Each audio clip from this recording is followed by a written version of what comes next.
नमस्कार, मैं गौरव जोशी श्रीमती मोहरी देवी तापड़िया गर्ल्स कॉलेज जसवंतगढ़ के इस यूट्यूब चैनल पर आपका हार्दिक स्वागत करता हूं। हम पढ़ रहे हैं सांख्यिकीय माध्य स्टैटिस्टिकल एवरेजेज, और सांख्यिकीय माध्य में आज हम पढ़ेंगे मध्य का या माध्यिका। इसको इंग्लिश में मीडियन कहते हैं। तो अगर किसी श्रेणी को आरोही या अवरोही क्रम में व्यवस्थित करके उसका केंद्रीय मूल्य ज्ञात किया जाता है तो ऐसा केंद्रीय मूल्य ही मध्य का या मीडियन कहलाता है। तो जब हमको मध्य का ज्ञात करने के लिए कहा जाए तो हमको ये देखना होता है कि श्रेणी किस प्रकार की है। तो अगर श्रेणी व्यक्तिगत श्रेणी दी गई है तो फिर हम जो है किस प्रकार से मध्य का ज्ञात करेंगे। अगर व्यक्तिगत श्रेणी दी गई हो तो व्यक्तिगत श्रेणी के लिए मध्य का किस प्रकार से ज्ञात किया जाएगा।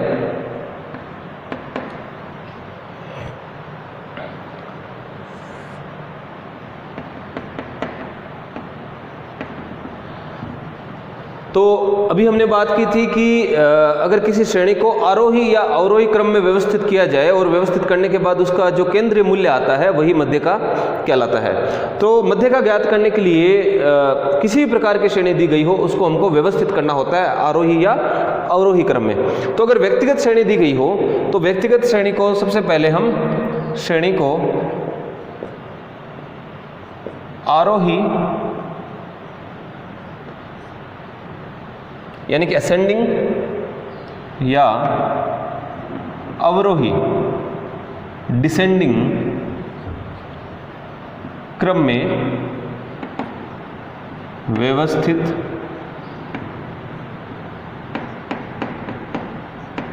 करेंगे और फिर हम मध्य का मूल्य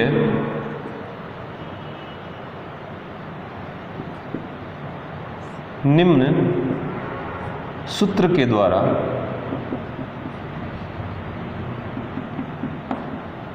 ज्ञात करेंगे।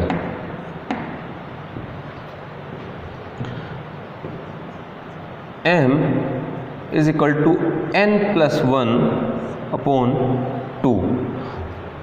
तो मध्य का मूल्य हम ज्ञात करेंगे n+1/2। यहां पर n है नंबर ऑफ आइटम्स, पदों की संख्या। व्यक्तिगत श्रेणी में कितने आंकड़े दिए गए हैं, कितने पद दिए गए हैं, उनमें हम एक जोड़कर 2 का भाग लगा देंगे और जो मूल्य आएगा वह मूल्य ही मध्य का कहलाएगा। दूसरा, अगर श्रेणी खंडित श्रेणी दी गई हो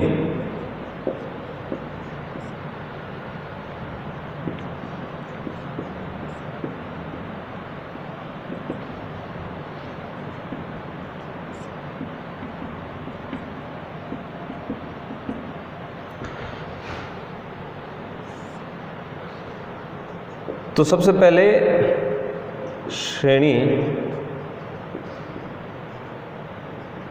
के मूल्यों को, अब जब खंडित श्रेणी दी गई होगी तो खंडित श्रेणी में एक तो मूल्य होंगे, चर होंगे जिसको हम x कहते हैं, और x के लिए फ्रीक्वेंसी दी गई होगी। तो खंडित श्रेणी में श्रेणी के मूल्यों x को आरोही या अवरोही क्रम में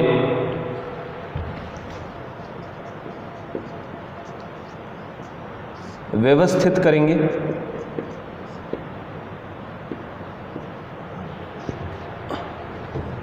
और जो आवृत्ति दी गई है, फ्रीक्वेंसी दी गई है,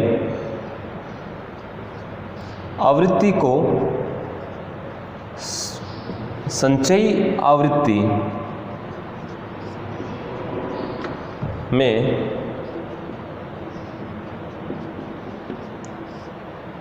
बदलेंगे। जो आवृत्ति दी गई है x के लिए उसको हम संचयी आवृत्ति क्यूमुलेटिव फ्रीक्वेंसी में बदलेंगे या उसके लिए संचयी आवृत्ति ज्ञात करेंगे। और उसके बाद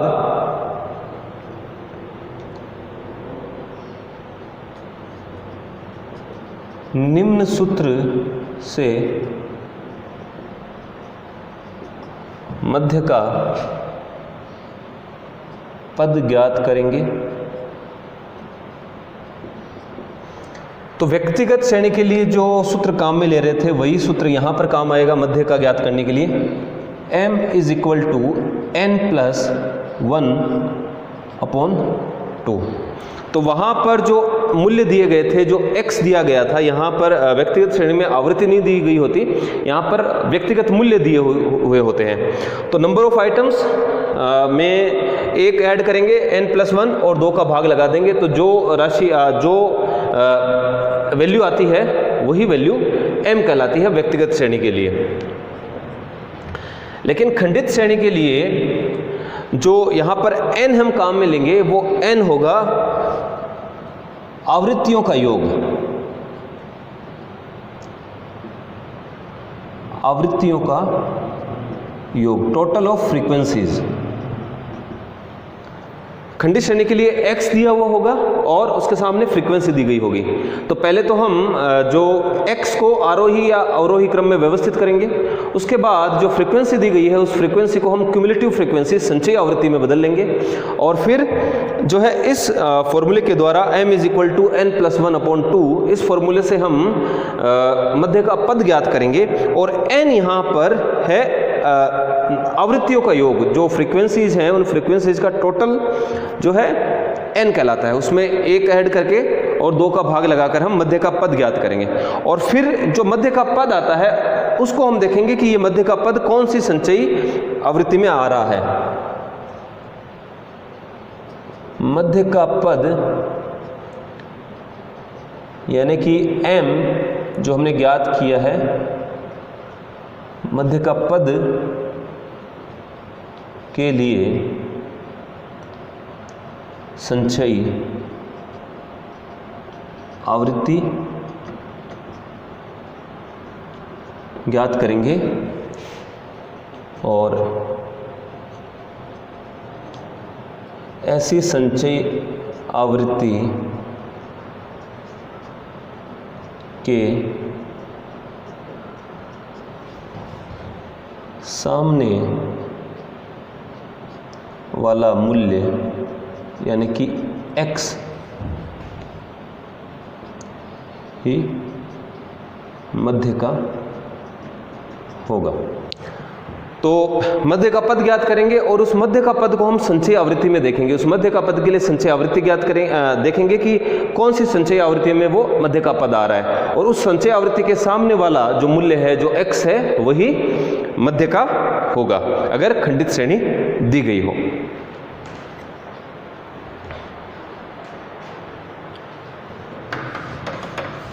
अब हम बात करेंगे अगर अखंडित श्रेणी दी गई हो तो किस प्रकार से मध्य का ज्ञात की जाती है।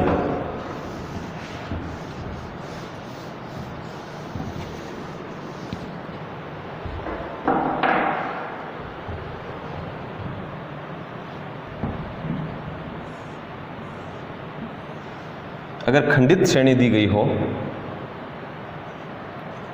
अखंडित श्रेणी दी गई हो, अखंडित श्रेणी के लिए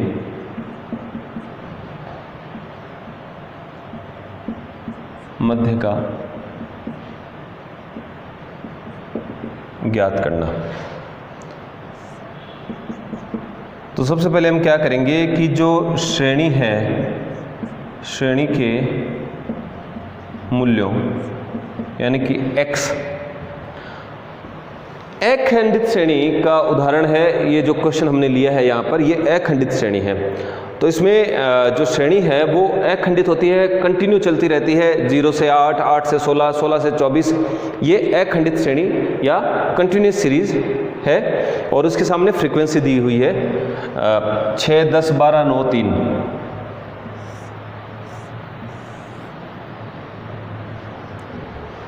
तो अखंडित श्रेणी के लिए मध्य का ज्ञात करने के लिए हम क्या करेंगे, जो श्रेणी के मूल्य हैं, जो x है, यहाँ पर x है 0 से 8, 8 से 16, 16 से 24, ये यहाँ पर x है। तो श्रेणी के मूल्यों को आरोही या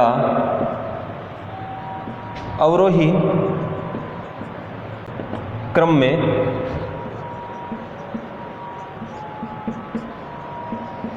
व्यवस्थित करेंगे। अगर व्यवस्थित नहीं किया गया है, आरोही या अवरोही क्रम में अगर व्यवस्थित नहीं दी गई है श्रेणी, तो पहले उसको आरोही या अवरोही क्रम में व्यवस्थित करेंगे। उसके बाद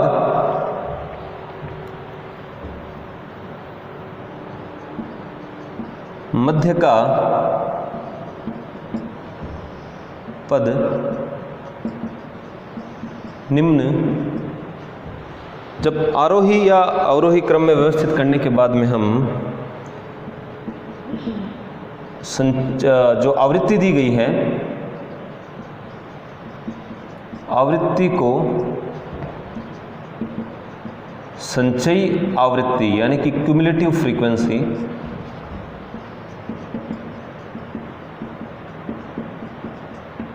में बदलेंगे।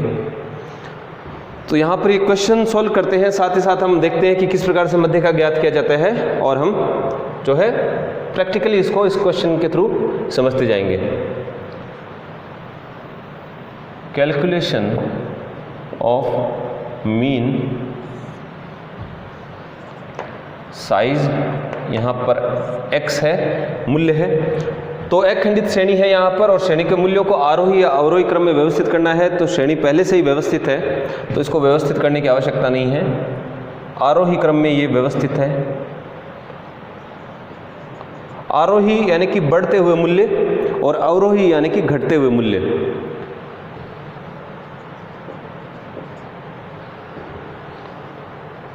बत्तीस से 40, और फ्रीक्वेंसी को हम f से रिप्रेजेंट करेंगे, f लिखेंगे, और f है, फ्रीक्वेंसी है 6, 10, 12, 9 और 3। तो श्रेणी को आरोही या अवरोही क्रम में व्यवस्थित करने के बाद में हम आवृत्ति को संचयी आवृत्ति में बदलेंगे। तो जो आवृत्ति दी गई है उसको हम संचयी आवृत्ति यानी कि CF क्यूमुलेटिव फ्रीक्वेंसी में बदलेंगे। तो 0 से 8 तक की फ्रीक्वेंसी है 6, और फिर 0 से 16 तक की फ्रीक्वेंसी हो जाएगी 6 + 10 16, फिर 16 + 12। तो इस प्रकार से हम टोटल ऐड करते करते क्यूमुलेटिव फ्रीक्वेंसी ज्ञात करेंगे। तो 16 + 12 28, 28 + 9 37, 37 + 3 40। तो दूसरा काम हम ये करेंगे कि आवृत्ति को संचयी आवृत्ति में बदलेंगे। इसके बाद मध्य का पद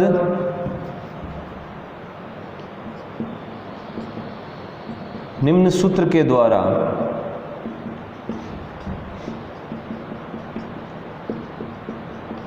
ज्ञात करेंगे। तो सूत्र है m = n+2, n/2। जब खंडित श्रेणी और व्यक्तिगत श्रेणी के लिए हम मध्य का पद ज्ञात कर रहे थे तो वहाँ पर n+1/2 था, लेकिन अखंडित श्रेणी के लिए, कंटिन्यूस सीरीज के लिए m = n/2 से हम मध्य का पद ज्ञात करेंगे। n यहाँ पर है आवृत्तियों का योग, टोटल ऑफ फ्रीक्वेंसीज। अगर फ्रीक्वेंसी दी गई हो तो टोटल ऑफ फ्रीक्वेंसी n होगा, और अगर फ्रीक्वेंसीज नहीं दी गई हो यानी कि व्यक्तिगत श्रेणी दी गई हो तो नंबर ऑफ आइटम्स n होगा। तो n यहाँ पर है टोटल ऑफ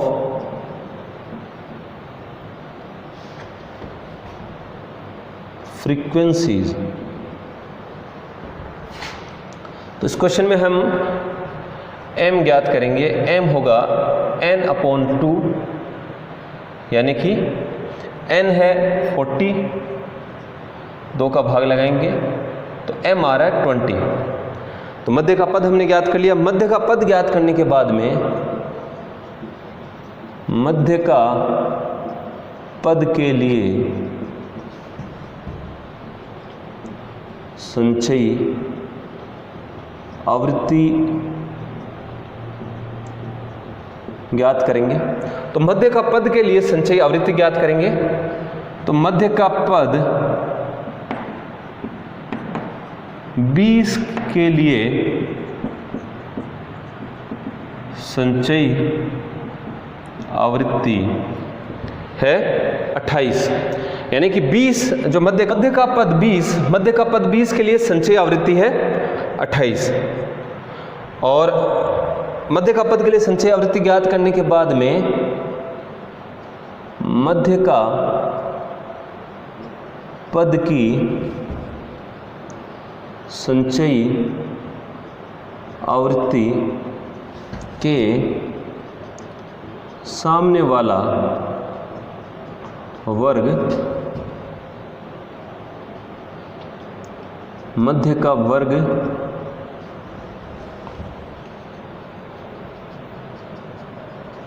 कहलाता है।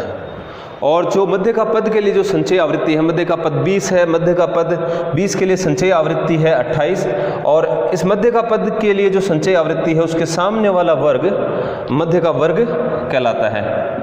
अतः मध्य का वर्ग है 16 से 24।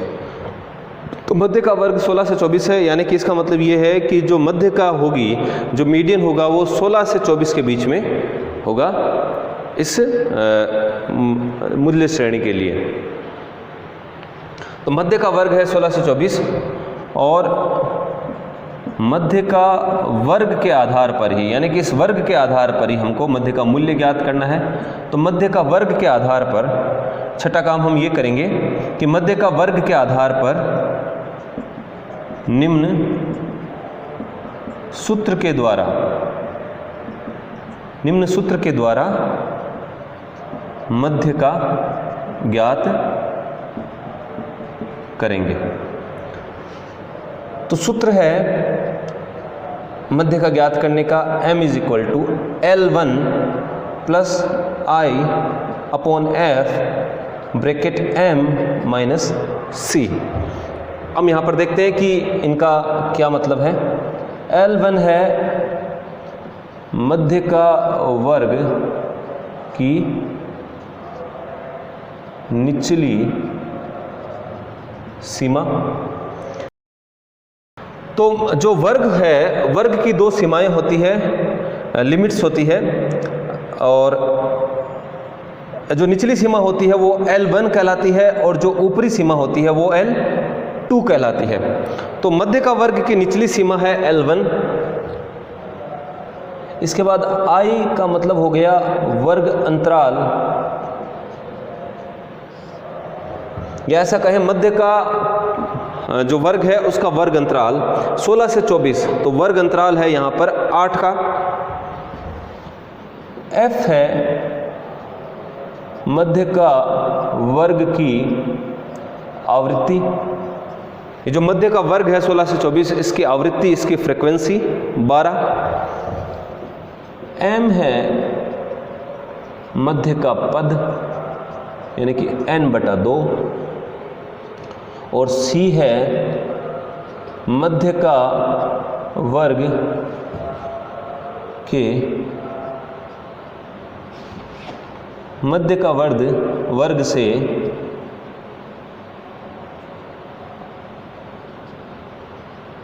पूर्व की संचयी आवृत्ति।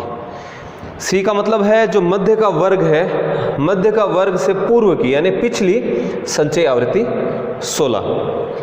तो अब इन वैल्यूज को हम इस फॉर्मूले में रखेंगे और मध्य का ज्ञात करेंगे। तो m = L1, तो मध्य का वर्ग की निचली सीमा, मध्य का वर्ग है 16 से 24, तो इसकी निचली सीमा L1 है 16। फिर है I है मध्य का वर्ग का अंतराल, तो इनका वर्ग अंतराल है 8 का। इसके बाद F, तो मध्य का वर्ग के सामने की जो मध्य का वर्ग की आवृत्ति है वो लेंगे 12 ब्रैकेट M है मध्य का पद है यहाँ पर 20 माइनस C है मध्य का वर्ग से पूर्व की संचयी आवृत्ति, तो मध्य का वर्ग से पिछली संचयी आवृत्ति है 16। इसको हल कर लेंगे, 16 प्लस 8 में 12 का भाग लगाएंगे तो ये आ रहा है 0.66 6 7 कर देते हैं और 20 में से 16 गए 4। ये ब्रैकेट खुलने के बाद में ये हो जाएगा गुणा में इनटू। इसको आगे हल करेंगे तो 16 प्लस 4 और 0.67 मल्टीप्लाई हो जाएंगे। ये आ रहा है 2.68 और इसको आगे अगर हल करें तो ये आ रहा है 18.68। तो जो मध्य का है 18.68। तो आज के लिए इतना ही। मैं आशा करता हूं कि आज की क्लास में हमने जो भी पढ़ा, जो क्वेश्चन सॉल्व किया, वो आपको अच्छे से समझ में आया होगा। इस वीडियो को लाइक कीजिए, शेयर कीजिए, हमारे YouTube चैनल को सब्सक्राइब कीजिए। धन्यवाद।